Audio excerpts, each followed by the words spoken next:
Kansas City Irish, number 4 in the series on the Irish in America by IrishRoots.com. Our interview today was first broadcast on our Irish Families podcast series at the Irish Roots Cafe.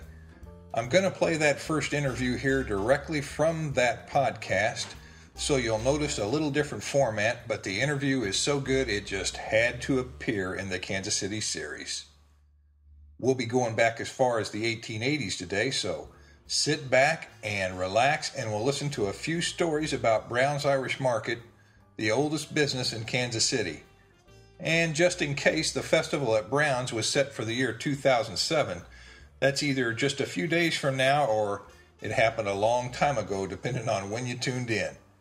And remember that coming up in future episodes will be the KC Irish songs that time forgot, with a special tune or two by Peter Adams, and we'll also have author Pat O'Neill talking about the history of the Irish in KC, as well as Frank and Patsy from Liverpool talking about their days here and what they saw when they arrived, and Peggy from Sheehan's Irish Imports, along with a few surprises yet to be announced. One note on last week's show, the website of the week should have been irishkc.com. There's a little something for everybody there, so be sure to take a look. We'll be back to our normal format next week. Now for today's interview, when Ireland met Kansas City at Browne's Irish Deli. Come right this way. We've got a seat for both of us right here in the corner booth at Browne's, our guest cafe for the day.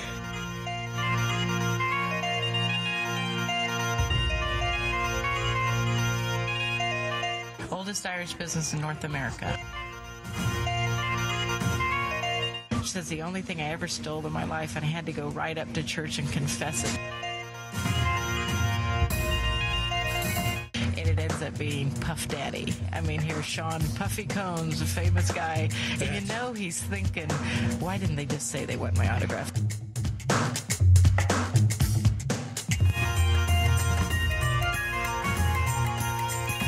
June 16, 2007. It's going to be on the grounds around Browne's at 33rd and Pennsylvania.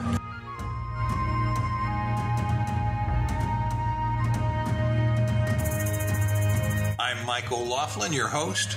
Reach me on my webpage at IrishRoots.com.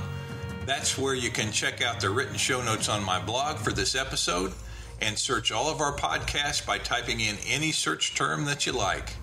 We have a good interview today at Browne's Deli, our first remote broadcast ever and our first road trip.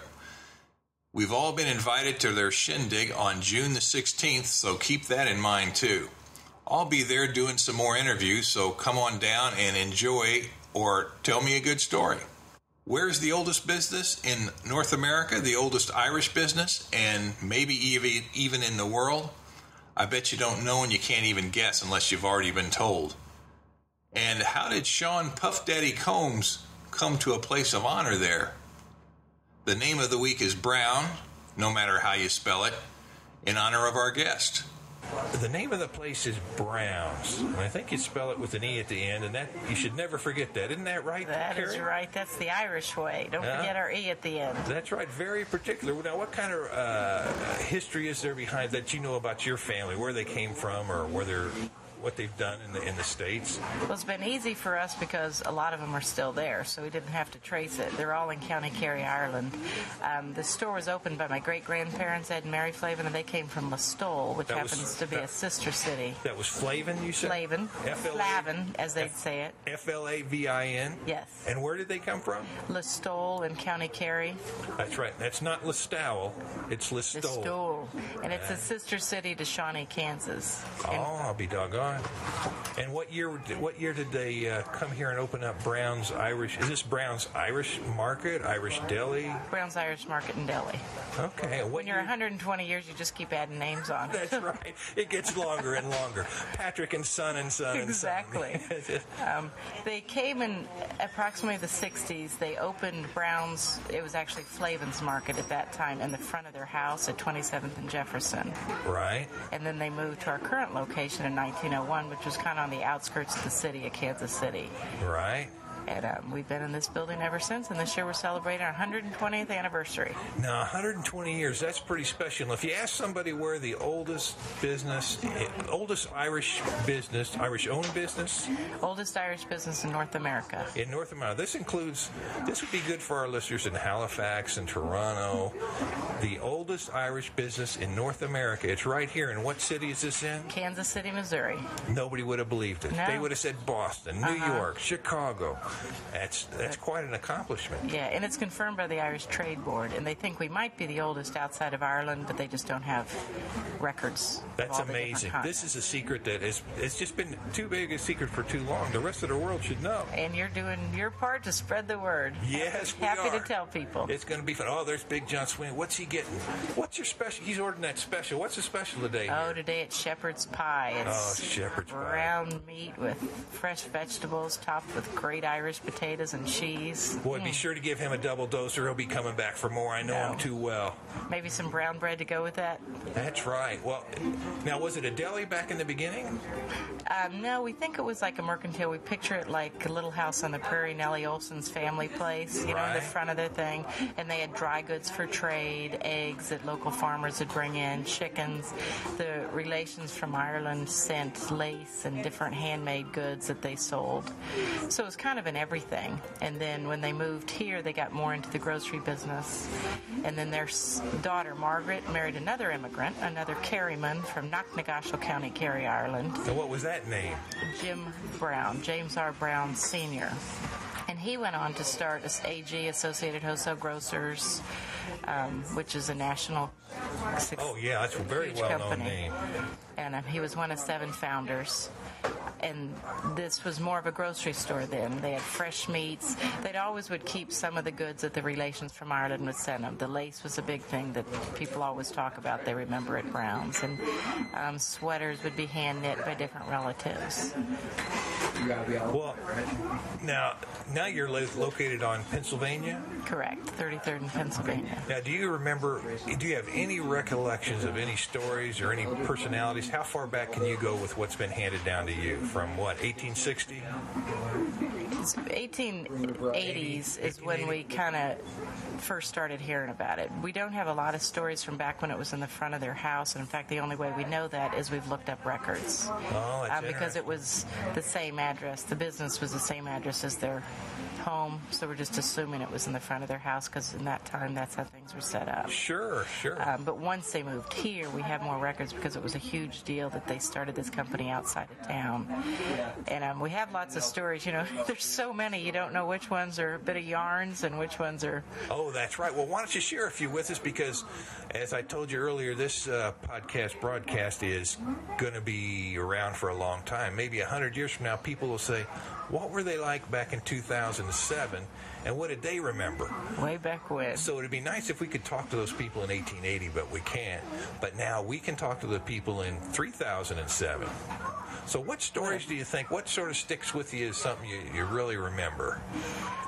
What an undertaking this building was to make. And we look at it now, and it's just a simple brick building. But something they talked a lot, we have this big oak walk-in cooler, and I guess they had to build it in place and then build the building around it. So that was quite a thing. And then what my great-grandfather remembered was how buildings looked in Ireland. So when we first went to Ireland, we were amazed, like in Limerick and on the way to County Kerry, how the buildings look like the outside of this one, even though this may not look like other buildings in this area. So I think that's funny how he brought a bit of his homeland because it's what he knew best. And then a few years later, he built a duplex just to the south of the building, and that has a very typical Irish look too, Southwest Irish look. And then he and his wife and family moved into the second floor of the duplex. Well, boy, now is there anything about their personalities, or what about the folks that came in and did shopping back then? Do you ever have any stories about that? Well, everything I hear about Mary Dillon Flavin, Dillon was her maiden name, was just what a hard worker for that time. And I'm sure all women were a lot more than you get credit for back then. been, but how strong she was, that she worked every day. She was very significant to the business, and she was raising a family. So what an incredible undertaking that must have been for her. And then he was, someone referred to both he and my grandfather and father as hail fellow, well met. Just that they were, knew everybody by name, friendly, wanted to greet them when they came in. Well, those are just the kind of people that make a city work, and that you have to build around, because you got to have somebody that's friend with the community, and they also pass the word on. I imagine it was almost like a general store in some sense, where people would pass on the news in the community, which you're doing right now today. Right. Unfortunately, my husband John is very much like that too. So he kind of carried the torch of being the guy who remembers everybody's name. And well, John, now what's John's full name? John McLean. McLean. Where does that hail from? He has family in Ireland and Scotland. It's more far removed, and his father's been great about telling me lots of details and information, but I'm not as clear on that. Yeah, that's right. And of course, you always remember your own name the best. Yeah. Well, it's been drilled into me for many, many years. So that's right. But you were talking about the old days. We have our deli tables now have cloths on them, but underneath there's checkerboards, because that was reminiscent. They said that back then there'd be, just like in the pictures you see, barrels with checkerboards on top, and when it was quiet, all the locals would come in and hang out and tell stories and play checkers. And that's something we've even found kind of through good and bad times in the last 25 years since John and I have had it, that it's the place where everybody wants to come. I remember after 9/11, which everybody was so devastated, that day we had more people in here just because they wanted to come to a place of comfort, where they could share thoughts and feel like they had a sense of family around them. It's a lot more than a store. Mm-hmm. There's just no doubt about it. Now, you're active in the Irish community today. You've done, I know the St. Patrick's Day Parade Committee. Yeah. I've served on the board for 15 or 20 years, a long time. And you were even the Grand Marshal at least once. My mother was in 2002, and oh my God, she was the most proud lady. Her name was Margie, and her maiden name was Blake Browne. She wore that title for a year. Everywhere she went, she'd introduce herself that way. She was, a very proud Irish lady. Oh, that's a fantastic honor, and nobody deserved it more than right down here at Browne's. What else have you done? You've been active in several things, haven't you? We've done that. I have been on the IOU, which is the Irish Organization of Underwriters, which kind of started getting sponsorship for two festivals we had in Kansas City, the Brookside Irish Fest and the Westport Irish Fest, which a few years ago we joined those into the Kansas City Irish Fest, which now is a phenomenal event. That group is just amazing what they've done and made Kansas City Irish community really celebrate itself and its heritage once a year on Labor Day down at Crown Center. Yeah, and isn't that interesting? All the years, all we had was a parade for so long when Murphy and the Hibernians and those guys started it up. Mm-hmm. And now the Irish Festival actually takes it to another level. And that just started how many years ago? Just a couple, wasn't it? The Downtown Irish Fest, I think this is their 4th year in Crown Center. And then there was the separate festivals for about 6 years before that. Yeah, separate festivals around little communities. Right, the two smaller communities that they joined to make the one big one. Right. And so this one it's the Brookside and which one? Brookside and Westport. And that means Brookside and Westport were sort of hotbeds of Irish culture and activity. At least there's a lot of folks there that support it. Right. And that'll be 100 years from now, that might be important because the whole town might be a parking lot. We don't know. Well, but look at Westport 100 years ago. It was the hotbed of Kansas City, and now it's still an amazing thing. So that's neat to think that one area has kept the interest so long. That's right. If you could have gone back 150 years ago and shown an Irishman what it is today, tears had come to his eyes. Well, Daniel Boone's brother, didn't he own that corner post on the corner of Westport? Yeah, I've heard talk about that. I have to check those facts out before I believe them, but it sure sounds good, and it probably is true. How about any personalities over the years, either now or way back in the past, that you remember any stories you're talking about? We have lots of great personalities. there used to be a group up the street that promoted movies. So whenever the celebrities were in town, they'd bring them down for a good corned beef sandwich. And we had like the group from Nitty Gritty Dirt Band. Now, did any of them come in and tear up the place like back in the old days? Back in cowboy days? Didn't. I'm going blank on and Dom DeLuise. Yeah. A lot of fun characters. We've had a lot of dignitaries from Ireland, the Irish consulate. We had the Lord Mayor of Westport, Ireland, which is a sister city to Westport, Kansas City. Right. Now, how many people fit in here? Now, the Irish Roots Cafe, where we come from, we got, you could probably get maybe 35 people inside, and then you get another 15 or 20 on the deck. And then we got a big field out there so we can put picnic tables up and hold half the city. How many people actually can you hold here legally? Well, this is about like the Irish Cafe. I think comfortably you could fit 35, but we've certainly had up to 100 in here. But on St. Patrick's Day and other events, we close off the street, have accommodations for another 500, and in a few weeks we're having a big 120th anniversary celebration where we're going to have a whole street fair, and we expect thousands for that. And you're celebrating the 120th anniversary of Browne's in Kansas City, which is the oldest Irish business in North America. Correct. As validated by the Irish Trade Board. You can't beat that. No. In fact, the Trade Board has said they're going to be here for the 120th anniversary because they're so proud of us and want to be part of the celebrations. Boy, I'd like to come back too. Maybe I'll be able to talk to you into giving me a little bit of space where I can interview people as they come through on Irish history. Oh, we'd love that. And then that would be something that we would have for the 240th anniversary. That's right. Your descendants could look at that and say, exactly. That's my great-great-granny. God love her. Not that I want to remind you anything like that. You were talking about different Irish involvement. John and I were really honored to be named Mr. and Mrs. Irish this year at the Brookside Parade. Right, I saw that on your... So that was really fun. Right. And then the Irish Museum just started this year, too. In Kansas City, and that was something. We had some of those early meetings here at Browne's. We used to have a meeting every couple of weeks here. Yeah. So Browne's has been the start of a lot of great things. We have Irish language classes here. We have Irish cooking classes. Lots of things that started, and then we let other people take it away. That's right. Well, and really make it good. That's right. Somebody has to give birth. Yeah. Just like giving birth to a child and they grow up to become president of the United States. Some of your little ideas just grow to be bigger and bigger all the time. Well, now we're coming to the end. Can you think of any other interesting stories or things that might have happened associated with the long history of Browne's? We had a fire here in the 50s.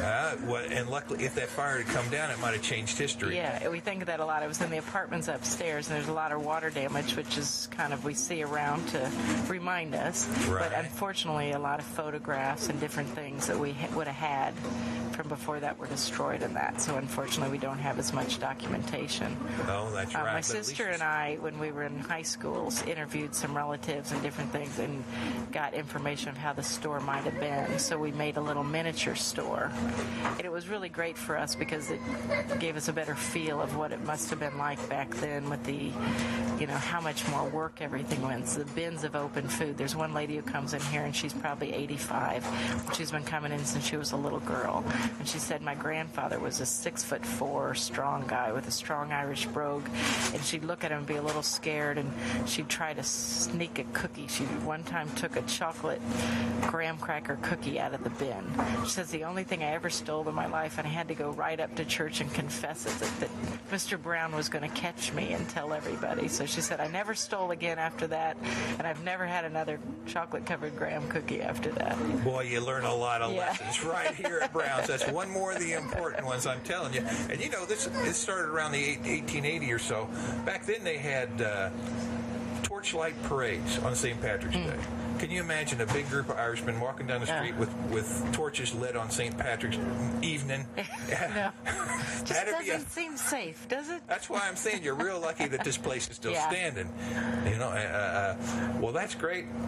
We have the streetcar stops pole still out front. They never changed it. Oh, that's so that's kind of neat. You think of all the times when the streetcars stopped here and dumped off people. Where were they going? Where were they headed? Did they stop in and tell everybody about their day? Wouldn't you just love to travel back in time for a minute and get some of those stories? Oh, that's right. They'd go on forever. Yeah. And we have a picture of my aunt as a little girl standing in front of the streetcar out front. So that's about 85 5 years ago. Oh, yeah. Boy, I wish we had some of those stories.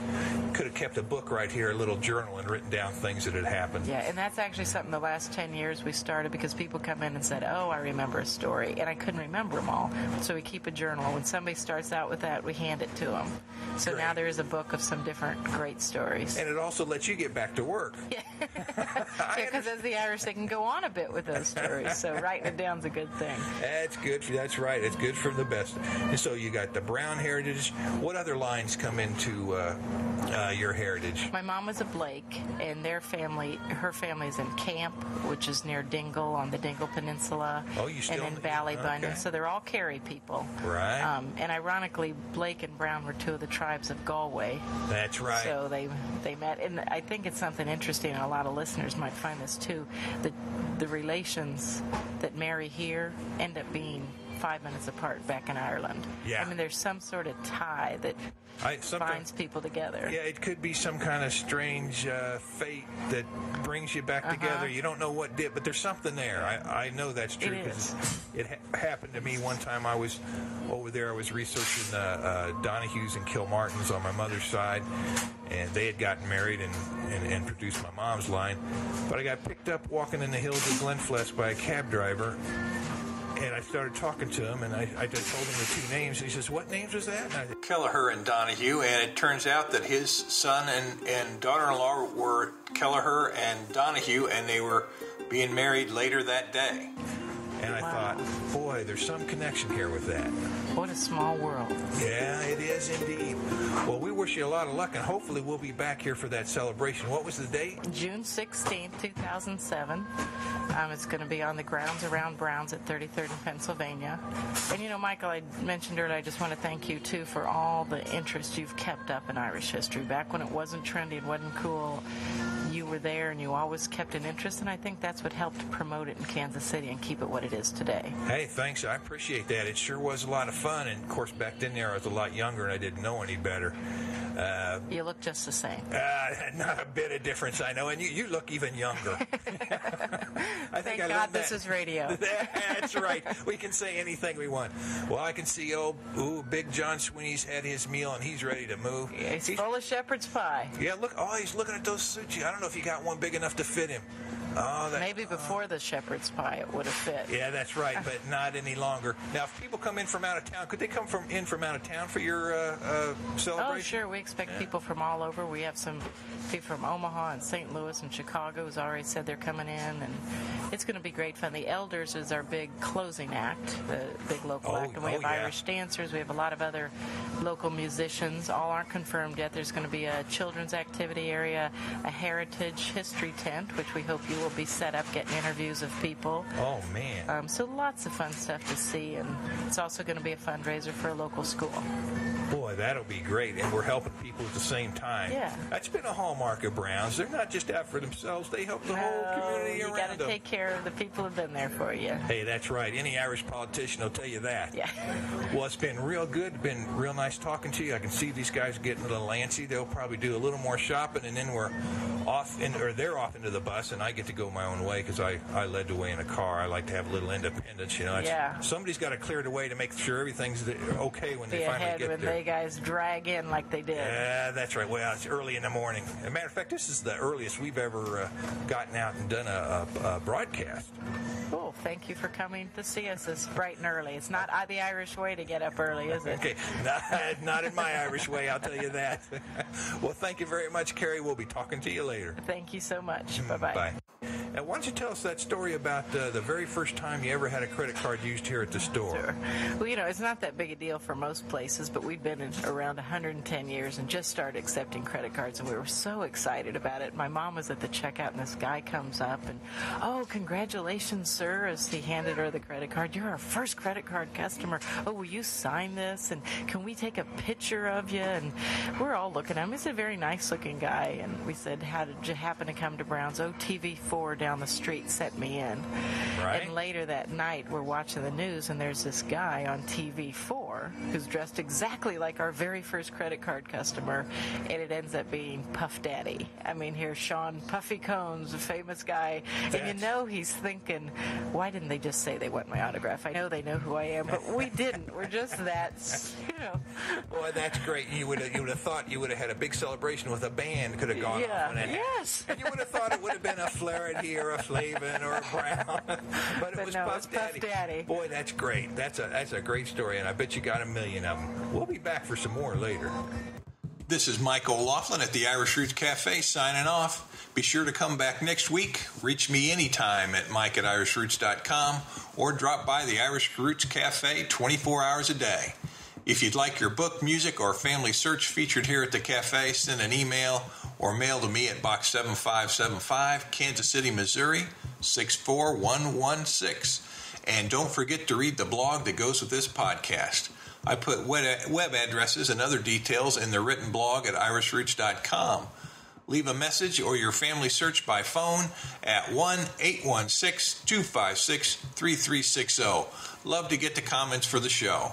Members foot the bill so they get first priority, but we are open to all. By the way, a big thank you to all of our members. Up, up, and away.